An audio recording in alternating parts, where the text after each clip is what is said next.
You ask Tiger to calculate. This deals with linear inequalities with one unknown. The final result is x greater than -1. Let's solve it step by step. Group all constants on the right side of the inequality. Add 3 to both sides.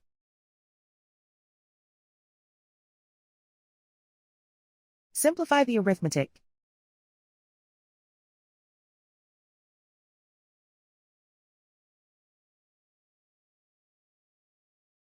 Isolate the x. Divide both sides by 3.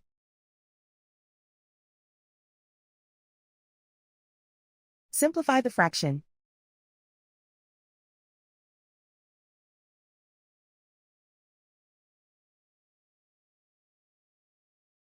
Plot the solution on a coordinate grid. And so the final result is x greater than -1.